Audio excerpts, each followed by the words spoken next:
Dear students, आज के इस वीडियो में मैं क्लास 10th के स्टूडेंट्स के लिए साइंस में फिजिक्स के लेसन प्रकाश का परावर्तन और अपवर्तन से आपको दो शॉर्ट नोट सबसे पहले बता रहा हूँ। तो पहला शॉर्ट नोट है क्रांतिक।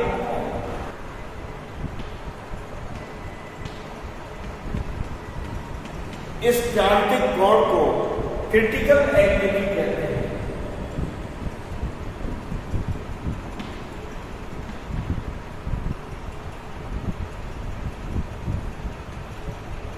तो डियर स्टूडेंट, ये क्रिटिकल एंगल क्या होता है, क्रांतिक कोण क्या होता है? देखिए, जब कोई प्रकाश की किरण ये सघन माध्यम है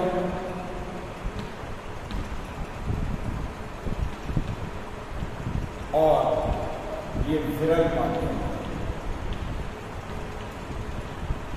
सघन माध्यम का तात्पर्य जब माध्यम के कण एक दूसरे के पास हों तो वह सघन माध्यम कहलाएगा, और जब माध्यम में कण दूर दूर हो तो वह विरल माध्यम कहलाएगा। ये दोनों माध्यमों को अलग करने वाली एक सीमा रेखा है। तो जब कोई प्रकाश की किरण सघन माध्यम से विरल माध्यम में जाती है, देखिए ये एक प्रकाश किरण ए है जो बिंदु पर आपतित हो रही है। दोनों माध्यमों के सीमा पृष्ठ रेखा पर, इस पर मैंने ये नॉर्मल डाला है PQ, और ये जब सघन माध्यम से विरल माध्यम में जाएगी तो अविलंब या नॉर्मल से दूर हट जाएगी। लेकिन जब इस विरल माध्यम में बना ये अपवर्तन कोण 90 अंश हो जाएगा तो यह कोण क्रांतिक कोण कहलाएगा। तो डियर स्टूडेंट्स, सघन माध्यम में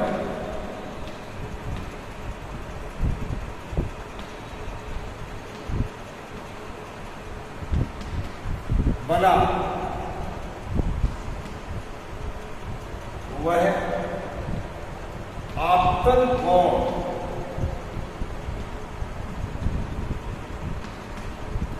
जिसके लिए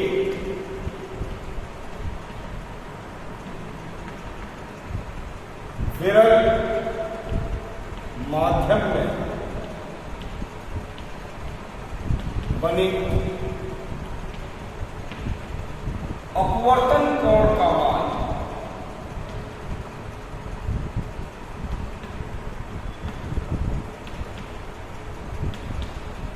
90 डिग्री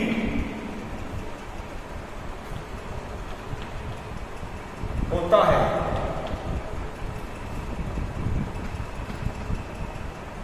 क्रांतिक या क्रिटिकल एंगल कहलाता है।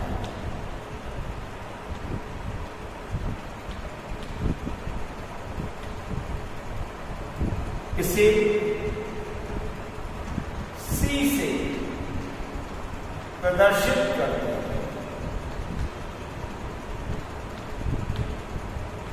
तो हम कह सकते हैं कि माध्यम का अपवर्तन n = 1/sin C। अब मैं आपको दूसरा शॉर्ट नोट दे रहा हूं, पूर्ण आंतरिक परावर्तन। पूर्ण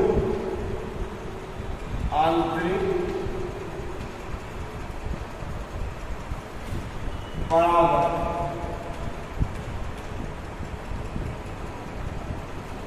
इसको हम टोटल इंटरनल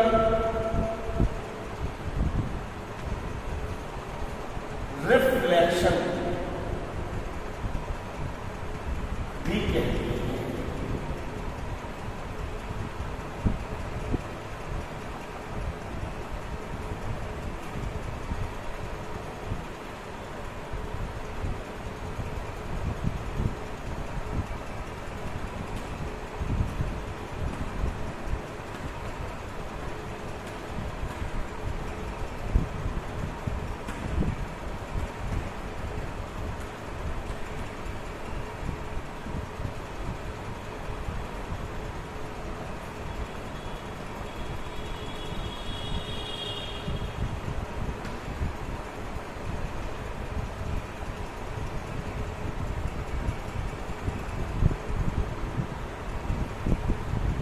देखिए, जैसा कि आप स्क्रीन बोर्ड पर देख रहे हैं, मैंने यहाँ पर दो माध्यम दिखाए हैं। ऊपर वाला जो माध्यम है ये सघन माध्यम है और नीचे वाला जो माध्यम दिखाया गया है ये विरल या रेयर मीडियम है। सघन माध्यम, जैसा कि अभी मैंने आपको बताया था कि सघन माध्यम वह माध्यम होता है जिसमें माध्यम के कण एक दूसरे के बहुत नजदीक होते हैं, और विरल माध्यम वह माध्यम होता है जिसमें माध्यम के कण एक दूसरे से दूर दूर होते हैं। तो जब कोई प्रकाश की किरण सघन माध्यम से विरल माध्यम में जाती है तो वह अविलंब से दूर हट जाती है, अकॉर्डिंग टू द रिफ्लेक्शन, अर्थात अपवर्तन के अनुसार। कि जब कोई प्रकाश की किरण सघन माध्यम से विरल माध्यम में जाएगी तो वह अविलंब से दूर हट जाएगी। यदि हम सघन माध्यम में बने आपतन कोण का मान धीरे धीरे बढ़ाते जाए, क्या आपतन कोण आई, यदि हम इसको धीरे धीरे बढ़ाते जाएं तो अपवर्तन कोण वो है विरल माध्यम में जो अपवर्तन कोण बनेगा इसका मान भी धीरे धीरे बढ़ता जाएगा। और एक स्थिति ऐसी आएगी कि जब इसका मान 90 डिग्री से अधिक हो जाएगा, अर्थात जो सघन माध्यम में जो आपतन कोण बन रहा था वो क्रांतिक कोण का कार्य करेगा। जैसा कि अभी मैंने आपको बताया कि सघन माध्यम में बना भाई आपतन कोण जिसके लिए विरल माध्यम में बने अपवर्तन कोण का मान 90 डिग्री होता है, क्रांतिक कोण कहलाता है। तो जब क्रांतिक कोण का मान 90 डिग्री से अधिक हो जाता है तो जो आपतित किरण है वो दोनों माध्यमों को अलग करने वाली सीमा पृष्ठ रेखा से टकराकर उसी माध्यम में वापस लौट जाती है। जैसा कि आप देख रहे हैं, इसी स्थिति को पूर्ण आंतरिक परावर्तन या टोटल इंटरनल रिफ्लेक्शन कहते हैं। जब प्रकाश की किरण सघन माध्यम से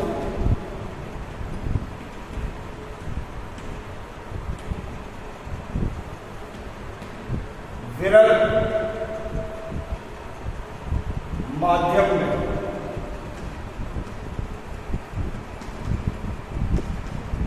जाती है तो वह अविलंब या नॉर्मल विलंब से दूर हट जाती है।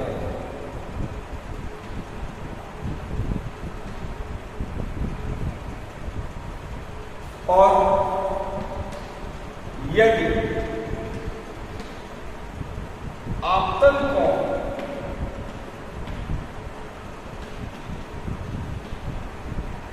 आई का मान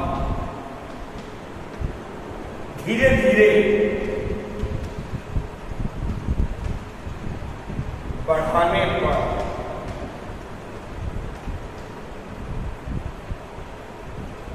विरल माध्यम में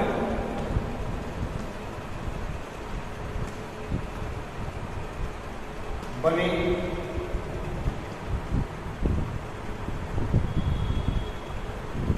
अपवर्तन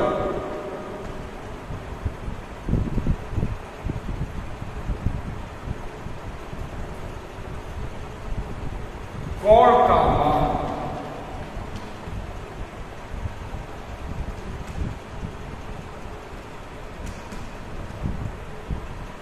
भी धीरे धीरे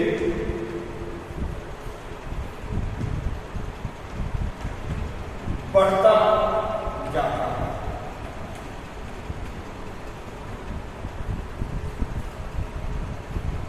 जब आपतन कोण का मान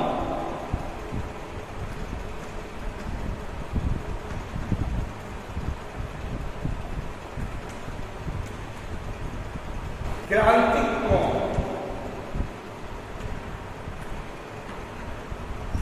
से अधिक हो जाता है।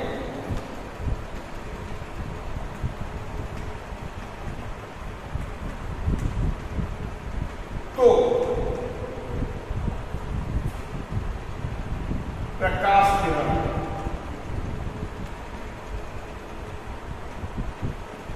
विरल माध्यम में ले जाकर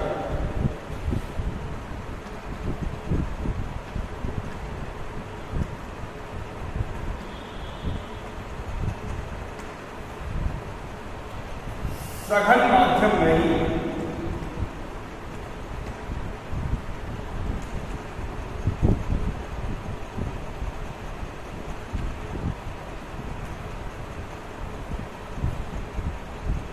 दोनों माध्यमों की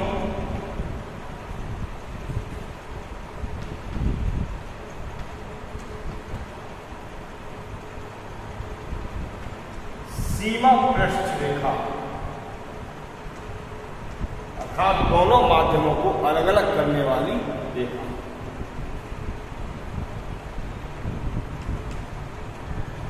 से टकराकर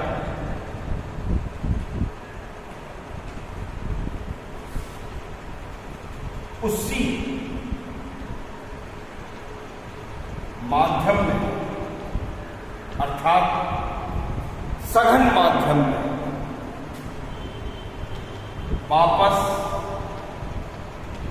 लौट जाती है।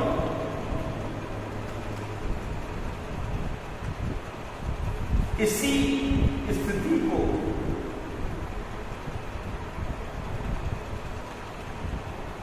पूर्ण आंतरिक परावर्तन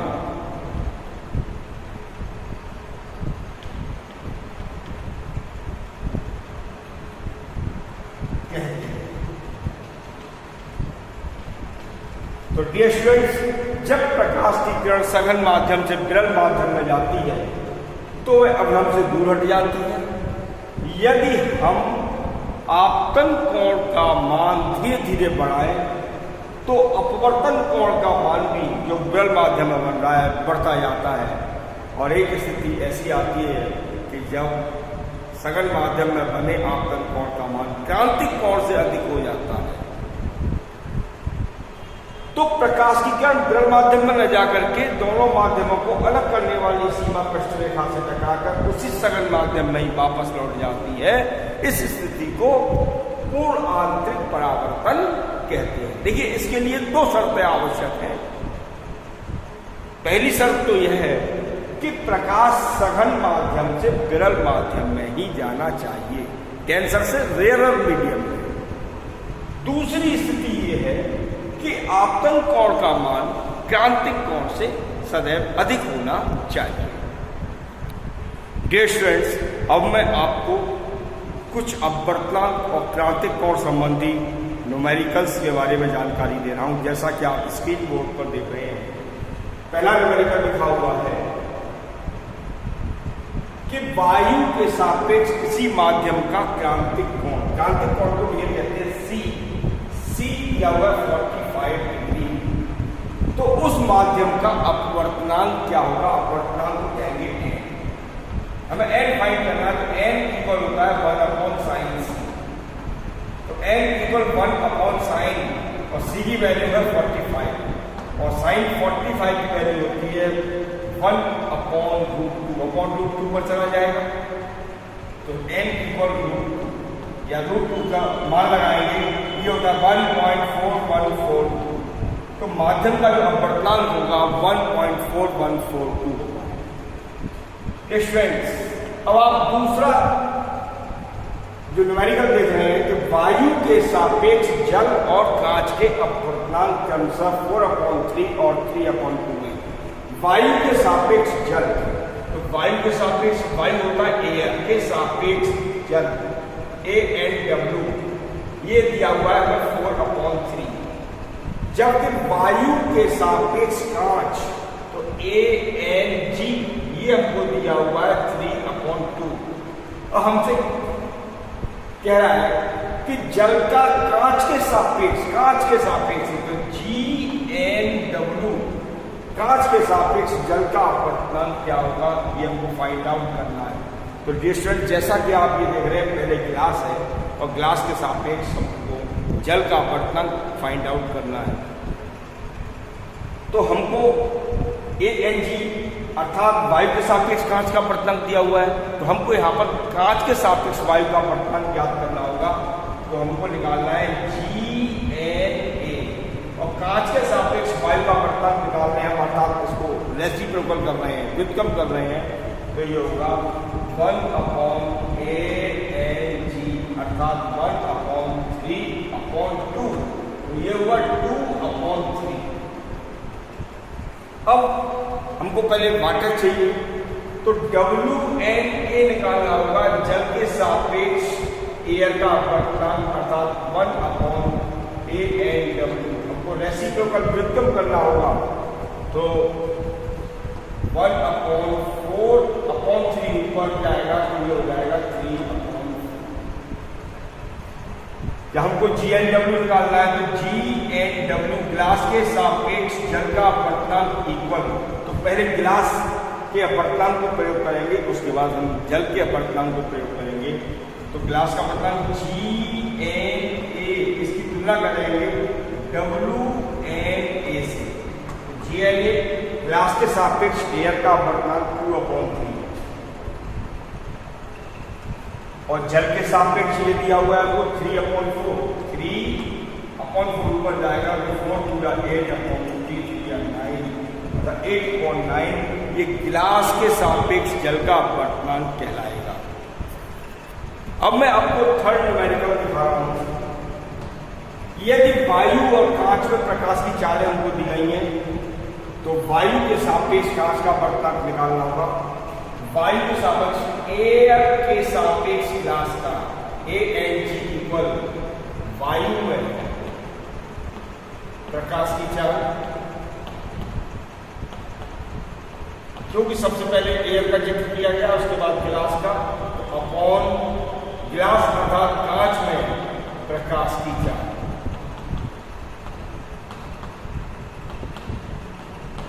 तो वायु में डियर प्रकाश की चाल जो हमको दी हुई है 3 × 10⁸ दी हुई है, इसको तुलना करेंगे कांच में प्रकाश की चाल दी हुई है वो 2 × 10⁸ से।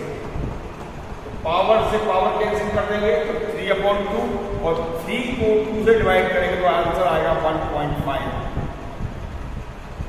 इस अपवर्तनांक का कोई भी मात्रक नहीं होता, इसलिए यह केवल 1.5 ही लिखा जाएगा।